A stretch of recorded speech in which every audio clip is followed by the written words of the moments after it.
আজকে ইটা মাছ রান্না করলাম। বড় ইটেটা ভালো লাগে না, ছোটো ইটেটা ভালো লাগে, তাই ছোটোটা নিয়ে এসছে। আপনারা ছোটো ইটে নিয়ে এসে এরকম করে রান্না করি। এখন গরম পানি বসিয়ে দিয়েছে, গরম পানিতে মাছটা ধুয়ে নেবে। তাহলে আবার দেখো কত সুন্দর হয়েছে।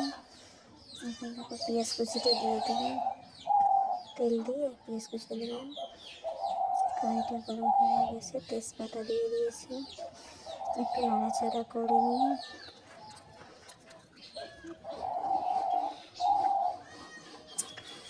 প্লিজ আমার ভিডিওটা দেখবেন সবাই, আপনাদেরকে ভালো লাগবে।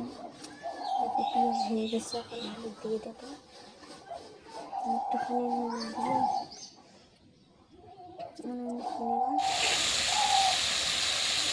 পেঁয়াজটা হয়ে গেলে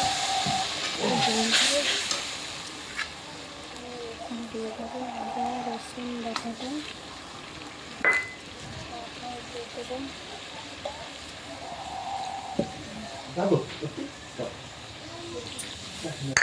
গরম মশলা পেস্ট করে রাখছি,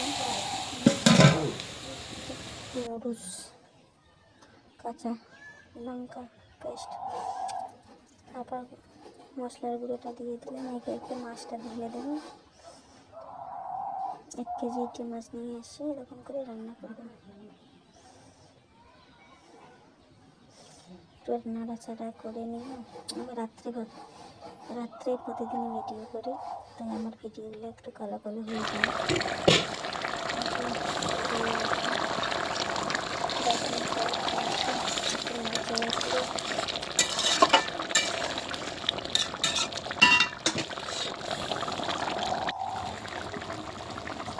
কুচিটা দিয়ে রেখে দেবো।